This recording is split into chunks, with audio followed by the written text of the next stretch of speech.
ಈ ಥರ ನೀವು ಚಿಕನ್ ಫ್ರೈ ಮಾಡಿದ್ರೆ ನಿಮ್ಮ ಮನೇಲಿ ಎಲ್ಲರಿಗೂ ಇಷ್ಟ ಆಗುತ್ತೆ. ಸಖತ್ ಟೇಸ್ಟಿಯಾಗಿ ರುಚಿಯಾಗಿರುತ್ತೆ. ಸಿಂಪಲ್ಲಾಗಿ ಮಾಡ್ಬೋದು. ಇದು ಚಪಾತಿ, ಮುದ್ದೆ, ಅನ್ನ, ಪೂರಿ, ಪರೋಟ ಎಲ್ಲದಕ್ಕೂ ಸೂಪರ್ ಕಾಂಬಿನೇಷನ್ನು. ಅಶ್ವಿನಿ ಬ್ಲಾಗ್ಗೆ ವೆಲ್ಕಮ್. ವಿಡಿಯೋ ಇಷ್ಟ ಆದರೆ ಲೈಕ್ ಮಾಡಿ, ಶೇರ್ ಮಾಡಿ, ಕಮೆಂಟ್ ಮಾಡಿ, ಸಬ್ಸ್ಕ್ರೈಬ್ ಮಾಡ್ಕೊಳ್ಳಿ. ಬನ್ನಿ ಯಾವ ರೀತಿ ಮಾಡೋದು ನೋಡೋಣ. ಮೊದಲಿಗೆ ನಾನು ಇಲ್ಲಿ ಚಿಕನ್ ತೊಗೊಂಡಿದ್ದೀನಿ. ಚಿಕನ್ಗೆ ಸ್ವಲ್ಪ ಅರಿಶಿನ ಹಾಕಿ ಚೆನ್ನಾಗಿ 2ರಿಂದ 3 ಸಲ ತೊಳೆದಿಟ್ಕೊಂಡಿದ್ದೀನಿ.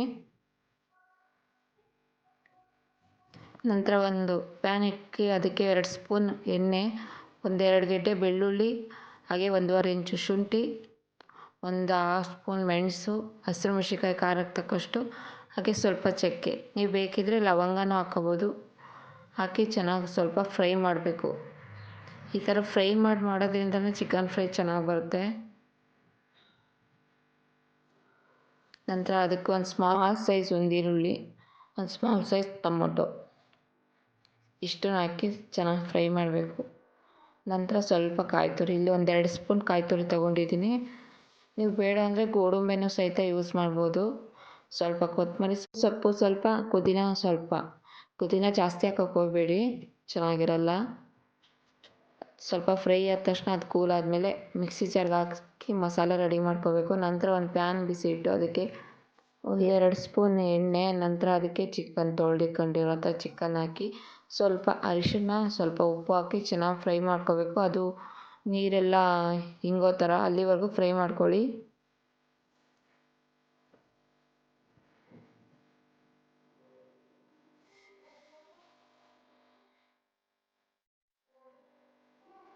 ನಂತರ ರುಬ್ಬಿ ಅಂತ ಮಸಾಲೆನೂ ಹಾಕಿ ಚೆನ್ನಾಗಿ ಫ್ರೈ ಮಾಡಬೇಕು. ಜಾಸ್ತಿ ನುಣ್ಣಗೆಲ್ಲ ಪೇಸ್ಟ್ ಆಗೋ ಥರ ಏನು ರುಬ್ಬೋದು ಬೇಡ. ಸ್ವಲ್ಪ ತರಿಯಾಗಿದ್ದರೂ ಆಗುತ್ತೆ. ತೀರಾ ತರಿಯಾಗಿರಬಾರ್ದು, ತೀರಾ ನುಣ್ಣಗೂ ಇರಬಾರ್ದು, ಮೀಡಿಯಮಲ್ಲಿರಲಿ. ಅಲ್ಲಿವರೆಗೂ ಮಸಾಲೆ ರೆಡಿ ಮಾಡ್ಕೋಬೇಕು. ನಂತರ ಅದಕ್ಕೆ 1 ಸ್ಪೂನ್ ಧನಿಯಾ ಪುಡಿ, ಅದಕ್ಕೆ ಸ್ವಲ್ಪ ಖಾರದ ಪುಡಿ, ಹಸಿರುಮೆಣ್ಸಿನ್ಕಾಯಿನೂ ಹಾಕಿರ್ತೀವಿ, ನೋಡ್ಕೊಂಡು ಖಾರ ಹಾಕ್ಕೊಳ್ಳಿ. ಒಂದು 5 ನಿಮಿಷ ಚೆನ್ನಾಗಿ ಕುದಿಸಿ ಅದಕ್ಕೆ ಜಾರ್ ತೊಳೆದಿರೋಂಥ ನೀರು ಹಾಕಿ ಒಂದು 10 ನಿಮಿಷ ಚೆನ್ನಾಗಿ ಬೇಯಿಸ್ಕೋಬೇಕು.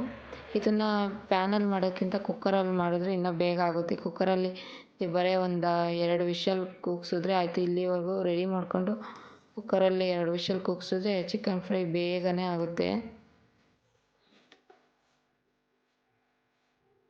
ಸಖತ್ ಟೇಸ್ಟಿ ಆಗುತ್ತೆ. ಮಿಸ್ ಮಾಡದೆ ಟ್ರೈ ಮಾಡಿ. ಮಾಮೂಲಿ ಹಸಿದೆ ಎಲ್ಲ ರುಬ್ಬಿಟ್ಟು ಮಾಡ್ತಾ ಇರ್ತೀವಿ, ಈ ಥರನೂ ಟ್ರೈ ಮಾಡಿ, ಚೆನ್ನಾಗಿರುತ್ತೆ. ನೀವು ಯಾವಾಗಲಾದ್ರು ಈ ಥರ ಮಾಡಿದ್ರಾ? ಕಮೆಂಟ್ ಮಾಡಿ ಪ್ಲೀಸ್, ಹೇಗಿತ್ತು ಅಂತ ಹೇಳಿ. ಮಿಸ್ ಮಾಡದೆ ಟ್ರೈ ಮಾಡಿ, ಸಖತ್ ಟೇಸ್ಟಿಯಾಗಿರುತ್ತೆ. ನಾನು ಈ ಚಿಕನಲ್ಲಿ ಸ್ವಲ್ಪ ಫ್ರೈ ಮಾಡಿ ಸ್ವಲ್ಪ ಕಬಾಬ್ ಮಾಡಿದ್ದೆ. ಕಬಾಬು ಸಖತ್ ಟೇಸ್ಟಿಯಾಗಿತ್ತು, ಚೆನ್ನಾಗಿ ಬಂದಿತ್ತು. ಮಿಸ್ ಮಾಡದೆ ಟ್ರೈ ಮಾಡಿ. ವಿಡಿಯೋ ನೋಡಿದ್ದಕ್ಕಾಗಿ thank you so much. Next ಹೊಸ ವಿಡಿಯೋ ಜೊತೆ ಮತ್ತೆ ಸಿಗೋಣ.